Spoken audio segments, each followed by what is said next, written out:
Diomaye bokkutul programme ak sénégalais yi en fait. ak sénégalais donc guys yow waaw sénégalais yi dañu war a xam ne Diomaye bokkutul programme ak ñun.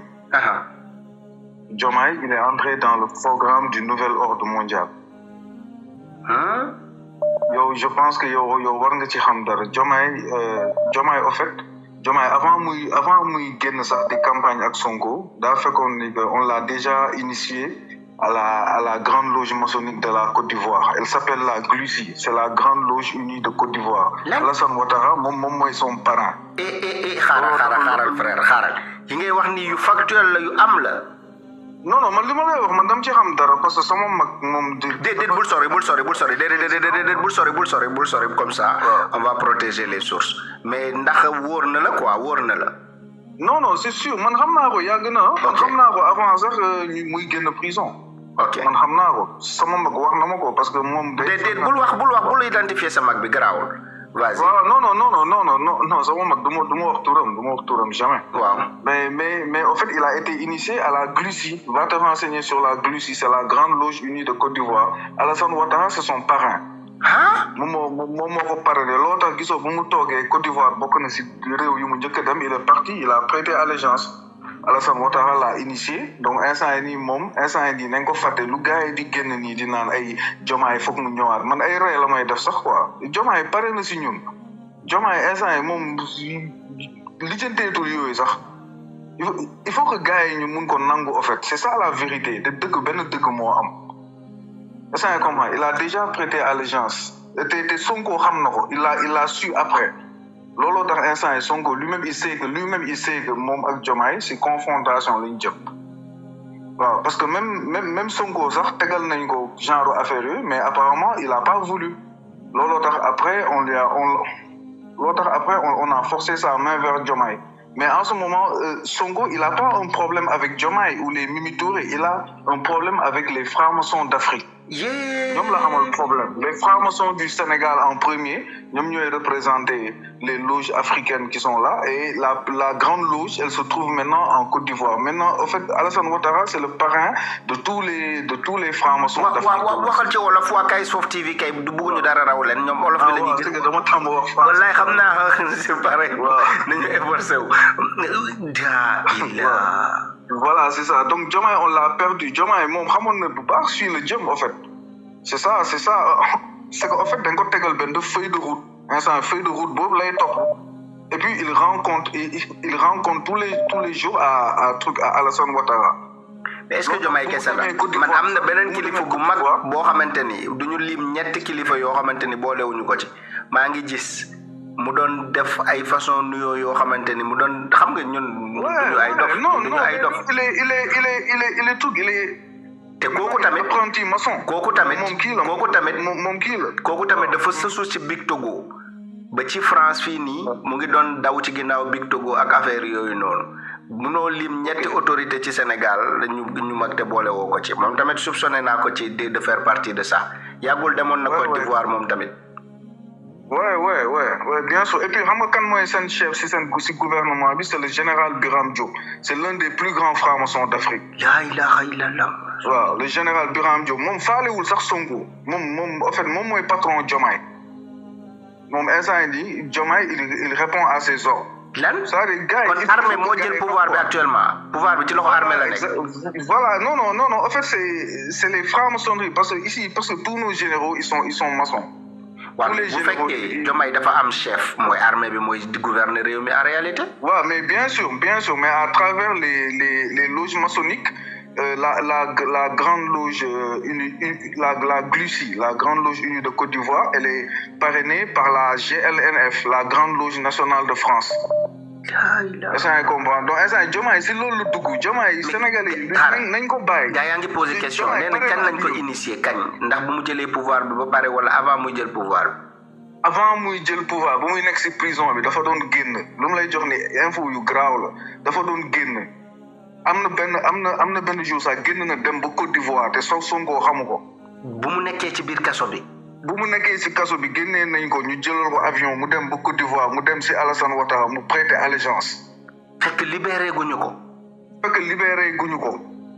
non billahi lu mu lay wax nii dëgg la billahi c'est incroyable hein. Non mais non frère, tout est possible. Moi vraiment parce que tout est possible. bëgguma di wax. non lu kiiwul frère ñun dañoo soxla ay nit di ñu jox ay information gis nga Kayz TV bi lu bëri moment yu muy génn fii sénégalais yi dañoo doon ne ay wax dof mais bu ñu demee ba ci biir ci lañ xamee ni Kayz TV ndeke ñu doon wax ay nit ñu doon prévenir la ci luy waaje ñëw. donc moo tax man du ma yow Kayz yow mosoo dugg palais mosoo visiter palais sa enfance sa jeunesse. palais bu Sénégal déedéet. waaw léegi man dama lay wax man dugg naa palais maintes fois ak sama mag man mën naa la wax palais la moo fa am palais am na benn loge maçonnique bu fa nekk bu rafet sax benn loge bu nekk si côté buanderie bi si suuf. est-ce que comprendre donc loge boobu non grand lu mu lay wax nii de yenn yi bëgguma ko sax wax si. waxal non man kay j'assume fii nii xoolal fii amul tabu boo yegsee ba Kayz TV rek yegsi nga foofu sans tabu fii lépp lañ fiy wax. voilà amul lu ñuy c'est que en fait lu mu la bëgg expliquer mooy palais bii nii franc-maçon yi ñoo ko moom c'est les francs-maçons du Sénégal qui le dirigent képp ku fa dugg.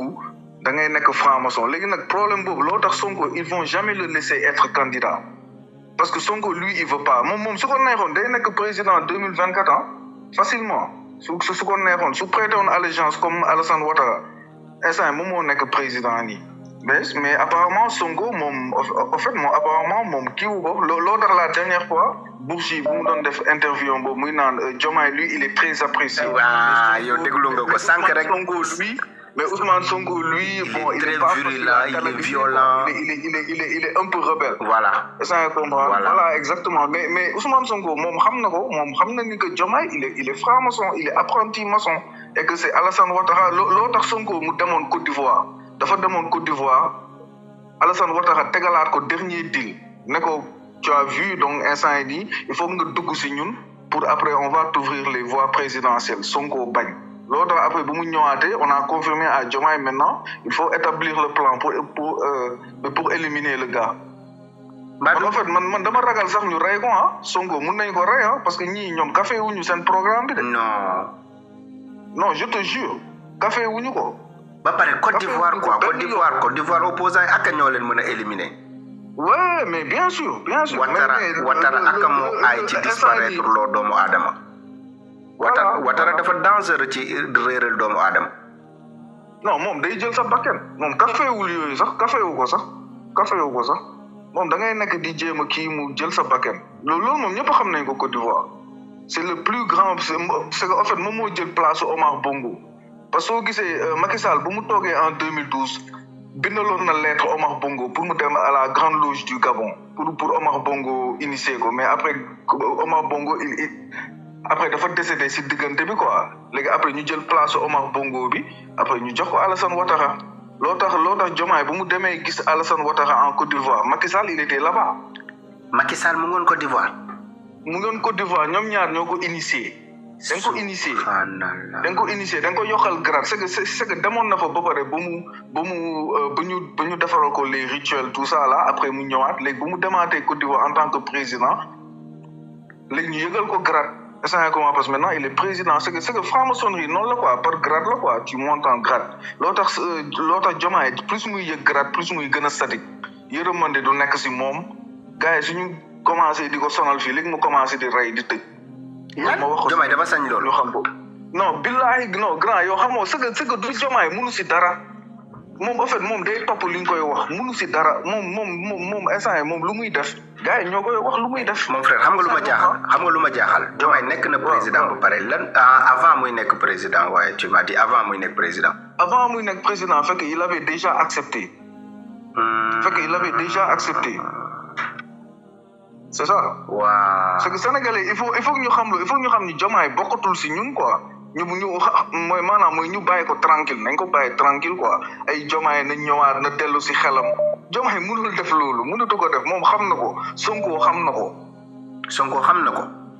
non Sonko xam na ko évidemment il sait que Diomaye maintenant c'est un maître maçon il le sait très bien parce que loge bu nekk biir palais ñoom dañ koy dundal chaque jeudi dañ fay def ay rituel te kii nii léegi c'est-à-dire léegi Diomaye moom mooy grand maître de la grande loge du Sénégal mooy loge yu nekk Gorée loge bu nekk ginnaaw assemblée loge bu nekk mooy soo rombee kër Macky Sall si corniche bi boobu première loge de Gorée boobu Senghor sax moo ko inauguré est-ce que comprendre mooy la Rose Croix ñoom Tanor ñoom Aïssata Tall Sall ñoom ñoom foofu la ñu nekk ñoom Moustapha Niasse parce que tous les socialistes ils ont adhéré à cette loge moom mooy la première loge de Dakar donc Diomaye moom mooy le grand maître de la grande loge du Sénégal instant yi di Macky Sall bu mu nekkee président moom moo nekkoon le grand maître de la grande loge du Sénégal est-ce que comprendre c'est ça quand tu deviens président tu deviens grand maître de la grande loge. Donc c'était ça la condition pour ñu jox ko pouvoir bi. Voilà exactement léegi nag Sonko moom loolu nangu ko Sonko moom dafa bëggoon peuple bi loo tax peuple bi bu mu arrêté xeex moom mi sax il savait que c'était perdu d'avance parce que révolution il faut mu dem ba mu mat gars yi bu ñu toogee ñu bàyyi ñoom ñuy dem kii xam nga di dérouler affaire yooyu c'était moi en fait moi je savais que c'était déjà mort que maanaam que gars yi du ñu am lu ñu bëgg donc Diomaye instant yi gars yi waruñu ko sax mere parce que moom dafa dugg ci programme moom instant yi day topp te loolu rek la mun a def c'est que instant même suñ ko joxoon ordre pour mu rey Sonko da koy jéem a rey même su fekkee moom sax da siy dee mais da koy def il faut que gars yi xam loolu. kon daal lépp luy souveraineté lépp ay deux frères ay xawma Mimi Touré dugg Mimi Touré mooy bokk na si franc-maçon yu gën a mag Sénégal léegi Mimi Touré moom lañ ko dénk moom mooy genre moom moo koy guider quoi si affaire bu bees buñ ko dugal nii. Mais Diomaye, lui, il a déjà pris son chemin. Donc Diomaye, on n'a qu'à l'oublier. On peut rien avoir avec Diomaye. On peut plus rien avoir avec lui. C'est fini. C'est fini à jamais. Voilà. C'est que dafa metti, mais c'est ça la vérité. Deug nak neexul, xam nga. Mais frère, li ngay wax ni metti na dégg de. Avec tout le combat qu'on a mené. Non, je te jure. Non, mais combat, ben un moment, on a arrêté. Nous avons Sonko, Diomaye, il était là-bas. Après, les gars, en ce moment, ils ont repris le contrôle de la situation. C'est ça, en fait. Non. Ça, en fait, c'était ça le plan. Voilà. C'est que, en fait, c'est que Sonko, l'autre tax sax Sonko, Macky Sall japp ko tëj ko. Parce que dañ ko bëggoon canaliser pour ñu ñëw ñu gis ko. Ñu xam ñu tégal ko deal bi quoi. C'est que gars, loolu ñu bëggoon en fait, c'est ça qu'ils voulaient. Pour maîtriser ko enfin quoi, dugal ko seen biir. Voilà, exactement. Mais Sonko moom apparemment moom si selon li ma gis moom dafa bañ dem na tamit si Ouattara wax na ko mu bañ. Mu ne déedéet mu ne moom loolu du ko def. Mais Diomaye moom dañ ko wax rek mu def. Parce que moom xam naa peut-être je sais pas quoi xaw ma nu mu demee noonu mais lui il a accepté il est dedans voilà donc c'est ça donc ce qui veut dire moom day gën a sadique di dem rek plus mu yëg en grade plus il va être une autre personne quoi on va pas le reconnaître chaque fois di nga gis man maa la ko wax si année yi ñu jëm nii di nga gis Diomaye di jël ay acte nga naan non c'est pas possible kii naka la mën a defee lii fekk moom gars yi dañ ko récupérer ba pare kenn mënatul dara si Diomaye nañ ko fàtte billahi nañ ko fàtte grand li ma la wax nii billahi di nga ko gisal sa bopp gars yi récupéré nañ ko ba pare Sonko l'a perdu le peuple l'a perdu tout le monde l'a perdu voilà donc c'est ça. léegi Sénégal daal lépp luy souveraineté instant ñàkk nañ ko quoi ñeneen ñooy gérer Sénégal. non instant loolu ñàkk nañ ko instant mu recommencer à zéro rek. non recommencer à zéro nar a xeexaat ak Diomaye affaire yi tar léegi Sonko moom tamit ñu xool ndax Diomaye da ko jéem a tëj ñu jéem ko tegal affaire yi moom tamit xam nga affaire bi noonu la quoi parce que eux ils sont là parce que les francs-maçons les loges ils sont là elles fonctionnent tu crois que loges yi Sonko lu muy wax nii ñoom bëgg nañ ko bëgguñu ko évidemment ay souveraineté ay xawma moom sa bopp tout ça génn du CFA surtout loolu nag génn du CFA loolu moom duñ ko foowee génn si monnaie coloniale bi loolu moom duñ ko foowee moom waaw loolu moom duñ ko foowee voilà c'est ça la situation léegi nag Sonko moom dugg na si état moom gis na il a vu l'état du Sénégal dangereux na de non mais l'état du Sénégal mais grand soo duggee biir palais ay statut rek ñoo fa nekk foofu du kër jullit soo fa duggee c'est comme une maison hantée soo duggee ci biir palais tu vois les statuettes des non man dugg naa fa ba sonn lu ma lay wax nii lu sama bët yi teg ko nii ba pare gis naa loge maçonnique bu fa nekk kii moo ko fa bàyyi depuis les colons là y a une très belle loge qui est là-bas da ngay dugg nga fekk seen tablier yëpp ñu teg ko nii ba mu rafet nga xam ne lii nii c'est une loge qui est en train d'être utilisée donc c'est ça la vérité ouais Ouais, dafa métti, hein, dafa métti. Mais c'est comme ça. Le mal, il est profond.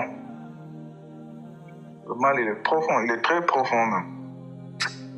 Non, ça va. Ah. C'est ça. Côte d'Ivoire. Donc en ce moment, on a affaire à un maître maçon. Comme c'est comme Macky Sall, rek. C'est comme soo jëloon jëmm Macky Sall bi rek nga teg ko fi. C'est la même chose. C'est ça. Frère, léegi ñun lan la ñuy def lan lañ mën a def ñun. Ah non, franchement loolu moom man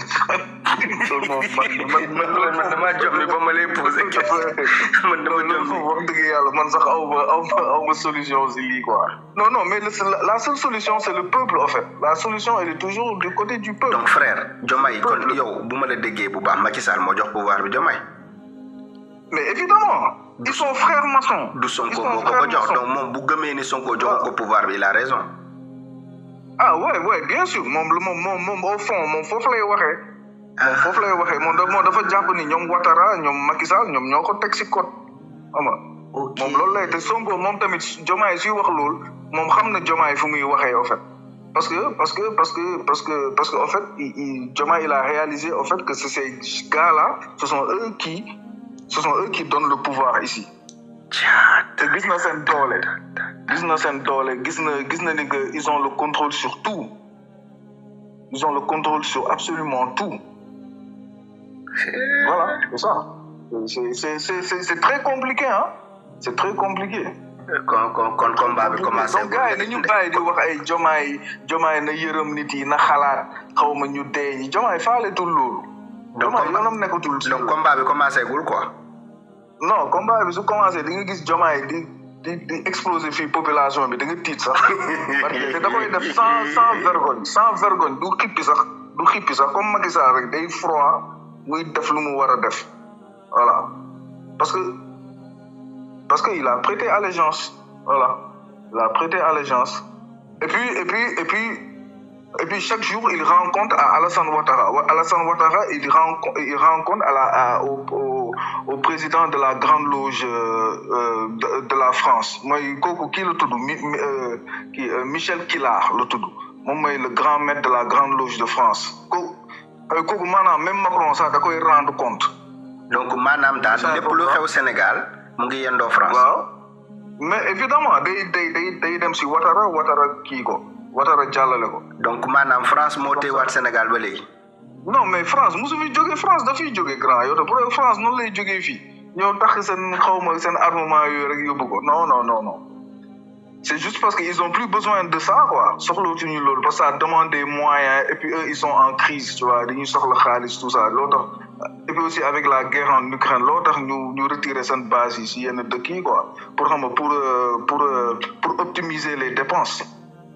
Mais frère li ngay wax nii en fait moi je me disais bu fekkoon Diomaye am certitude 100% ni Sonko kese ci effort moo ma jox pouvoir bi j'aurais eu beaucoup de mal à comprendre yenn agissement yi ak yenn affaires yi mais bu fekkee yow ci sa bopp da nga jàpp ni tu ne dois rien à cette personne ça peut se comprendre. Bien sûr non mais il a aussi raison hein parce que ñii ñoo ko fi teg hein il a raison ñii ñoo ko fi teg. Il a raison quelque part quoi même su fekkee après ñoom dañuy utiliser ñu nax Sonko ñu utiliser doole Sonko bu mu am si peuple bi pour peuple bi voter ko. gëmloo peuple bi ni yéen a ko fal fekk peuple bi du ci dara. pour affaire bi gën a set quoi affaire bi gën a clean mais Diomaye moom xam na Diomaye. kon amul deal bu gën a set deal bii nii kon mooy deal bu gën a set ci Afrique kon. Ouais parce que affaire bi dafa demoon ba xaw leen commencé jaaxal Sonko nu mu doon kiiwee affaire bi dafa léegi ñu toog ñu teg seen stratégie ñu ne léegi bon on connaît son numéro 2 c'est un gars très ambitieux il a de l'ambition et tout après ñu xam nga ñu ñëw ñu tegal deal boy bi accepté c'est ça mais c'est son choix aussi hein c'est son choix chacun a le droit de prendre le chemin qu'il veut c'est ça mais Diomaye il va jamais faire la justice. Il va jamais faire, je sais pas quoi, sortir du CFA, et puis Sonko, ce qu'on connaît de sonal, da koy liquider. Sonko il n'a qu'à faire très attention. Non, je te jure, hein, parce que ñoom nekkuñu si caaxaan yooyu grand yow lii dañ ko teg depuis 1782 système bii nii lii do ay caaxaan lii do ay caaxaan si ñoom barki yàlla duñ ko foowee da ngay commencé di leen emmerder yenn emmerrement yi ñu liquider la ñu jox la poison nga commencé feebar nga dee à petit feu comme Ouattara lu mu def Amadou Kon bu nekk Côte d'Ivoire c'est comme ça ouais bien sûr gars yi duñ ko café ah su yeggee fenn nii dañuy jël seen ay responsabilité ouais après lu ci am ñu kii ko ñu kii ko ñu naan ko lu ci am ñu kii ko ñu encaissé ko je te jure c'est ça ouais donc en ce moment Diomaye Faye il est plus dans ces histoires de projet de Pastef il est dans le projet du nouvel ordre mondial lijjantiwul ay projet Pastef instant daf ko xeeb sax parce que dañ ko woon un projet d'une envergure mondiale loo xam ne depuis seen maam yi depuis le premier maçon depuis buñ koy tissé donc instant moom instant daf ñuy xoolee de haut sax il se prend pour un grand de ce monde il se dit que maintenant il est dans la cour des grands. mais nee Sonko respecté wu ko kay il est dans la cour des grands. voilà c'est ça. c'est ça instant lui moom dugg na si benn milieu boo xamante ni xalaatul woon dina fa mus a jege moom xamuloon sax milieu boobu am na est-ce que xam na ko est-ce que xamoon na ko sax il le savait même pas je pense pas voilà c'est ça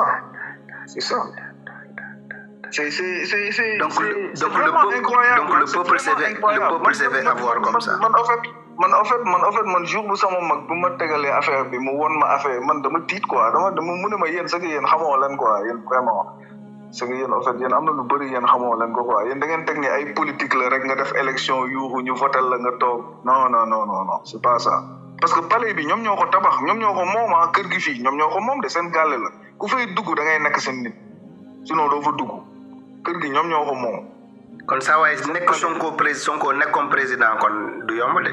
non Sonko moom su nekkoon président par révolution palais bi da koy toj mu defar. kon révolution kese moo mun a teg Sonko président sinon du ko doon. révolution rek moo mun a tax lobby yi nii ñu perdre contrôle dans une ville c'est une révolution complète accomplie à 100% sans recul te loolu dama lay wax loolu ñu ëpp 80 morts dinañ ci dee. comme ay Mali Burkina ak Niger yooyu ñu rëcc nañ leen ñu nangu Sénégal yokku ci. voilà exactement parce que te xam nga lu gën a yomb sax pour révolution boobu am il faut mu nekk nit bu nekk ci armée quoi xam nga mooy gën a yomb mais pour qu'un civil accomplisse ça non vraiment ça doit être quelque chose mais Sonko nag moom franchement moom am na doole bi parce que loolu tax sax après ñu jéem a dem lijjanti avec son numéro 2 parce que benn moment dañuy ne lii moom il faut que ñu ut ci benn solution quoi xam nga ñu woo Ouattara gars yi toog réunion xam nga teg seen affaire xam nga ñu ne léegi booy bi il faut que ñu jàpp ko ñu dugal ko ci jeel ñu canaliser ko d'abord xam nga on a déjà son numéro 2 et puis on a déjà non c'est que en fait xam nga la bëgg a wax Diomaye ñu ngi discuter ak moom avant sax ñuy jàpp Sonko prison il faut nga xam loolu. mais est-ce que xam nga ni loolu ñun wax nañ ko ci live ñu saaga ñu jiiñ ñu. ni ñun waa APR lañu ñun dañoo bëgg a tas combat bi. non ban APR. man kaay soof. APR sax xamuñu sax lii waa APR sax xamuñu sax lii. man kaay soof génn naa fi def direct ne leen saawaay. mu ngi waxtaan. pour ay nit APR nee nañ ma prochain président Sénégal il s'appelle Bassirou Diomaye Faye wax nañ ma ko balaa Diomaye di xaaja dem kaso ñu ne ma prochain président Sénégal Diomaye la tudd. bien sûr moo tax bu affaire bi tourné ba côté fin bi ñun turu Diomaye ñëwaat ma ne mukk est-ce que comprendre nga lan moo tax man ma doon opposé parce que dañ ma wax tur bi bu yàgg ma jékki-jékki ma ne lak bu fekkee lii fen la dinaa ko xam ma tourné affaire yi tourné ba tur boobu ñëwaat. ma ne non lii plan la ma ne lii mënul nekk hasard lii dañ ma ko wax bu yàgg tey lii nii tournure bi yëpp plusieurs mois presque 1 an plus tard ma gis ñu ne Diomaye dañuy choisir à la place de Sonko ma ne lii plan la. ma wax la nag dara en parenthèse maa ngi gis yenn commentaires yi gars yi di wax ay xaw ma Diomaye franc-maçon nouvelle série Netflix loo tax chaque fois en fait dañuy am déception parce que ñoom frère bi day incroyable. xam nga lan moo neex Kayz Fof TV que les gars ils se disent que non lii mënul nekk. mon frère xam nga lan moo neex ci sama chaîne YouTube bi nii. loo tax chaque fois dañuy mbëgg. mon frère loo tax chaque fois dañuy dox rek ñu mbëgg. mon frère bu lijjanti loolu xoolal gis nga fii nii ñu fi nekk di ma déglu lu ne dégg nañ ko ci chaîne YouTube bi te lu bari ay nit dañ koy bàyyi xel ba suba dara du leen surprendre ça veut dire quelques éléments yoo xamante dañuy commentaire mais xoolal billahi ak sama bàmmeelu papa il est décédé ak sama bàmmeelu papa billahi li mu lay wax ni dëgg la je te le jure il est devenu franc-maçon et puis il y a le général Biram Faye qui est à ses côtés. Biram Diop ou Biram Faye? Biram Diop. Astafurlah, Biram Diop, le général Biram Diop, c'est l'un des plus grands francs-maçons d'Afrique. Le vieux là, il est tellement dangereux. Faalewul sax Sonko lijjantiwu ko sax lijjantiwu ko Sonko rek la jéppi du ko déglu du ko faale moom ak Diomaye ñooy toog ñuy tisse li ñuy tisse. Ils s'en foutent de ça. Ils s'en foutent de Sonko, ay affaire ay waxam révolution, ay xawma lan ak lan, ay non, je te jure, les gars là, ils sont vraiment ay vrais. Non, je te jure, la vérité, elle est dure, hein. Elle est dure, mon frère. Voilà, elle est vraiment dure, quoi. Elle est vraiment dure. Non, man sacrifice yu nit ñi def nii yëpp saa waay man heure yu ma toog jour yu ma toog sama lépp yàqu ci ndax lii man yooyu bu ma koy xalaat ak li nga may wax nii sama yaram day sedd guy saa waay. C'est comme si décès lañ ma annoncé quoi. Mais yow en fait yow gisoon benn mouvement bu Diomaye doon def ci campagne bi muy def nii tourner loxo mi mel nii koy tëj koof. Fàttali ko loolu. J'ai pas fait attention. Ouais, am na benn geste bu mu doon def ba militants yi sax dañ ko doon def day def nii loxo yi def nii après tourner ñaari loxo yi quoi. Après boo gisee vidéo bi envoyé ma ko. Loolu soo ko xoolee ci campagne mi chaque étape bu mu demoon da koy def loolu en fait c'est pour attirer de l'énergie c'est un secret maçonnique ñu ngi ko jàngal la c'est pour attirer je sais pas comment t'expliquer ça le truc il est tellement profond que voilà c'est ça quoi c'est ça mais heureusement que man je me dis que man vraiment su ma yëgoon ni Sonko dugg na ci loolu damay am déception quoi vraiment Sonko moom je le respecte parce que résister à ces gars là je te jure il faut nga nekk góor quoi pour nga mën a résister ci ñi vraiment quoi vraiment jàmbaar la sa waa ji jàmbaar la quoi barki yàlla respect mais même sama mag loolu la may wax mu ne ma waa ji moom vraiment c'est rare de voir c'est une personne sur 50 ans qui résiste à ces gars-là vraiment je te jure loolu c'est ça quoi waa ji jàmbaar la quoi je te jure jàmbaar dëgg jàmbaar waaw jàmbaar la quoi non frère yoo xoolal nekkal ñu suñu bët nekkal ñu suñu nopp kër gii nii bul lire commentaire yi naan lii gis nga ñu fi nekk yëpp bi nga ñëwee ba léegi non man loolu du ma def dara parce que xam naa li may wax ay nit yaa ngi fi di la déglu di bàyyi xel dañuy demaat ba ci kanam après ñu mbëkkuwaat encore ma ne la télé bii nii ñun dara bettuñu ci li xew Sénégal dara bettuñu lépp lu xew Sénégal mos nañ ko fi wax voilà c'est ça lépp lu xew Sénégal mos nañ ko fi dégg tu vois dernière chose guys le meeting que Sonko avait fait le 8 novembre là le meeting là il a été fait pour lui en fait il envoyait un signe il n'envoyait pas un signe à Diomaye de pour lui dire que j'ai là il envoyait un signe mooy patron wu Diomaye yi pour wan leen gis ngeen dóor ngeen ma nax ngeen ma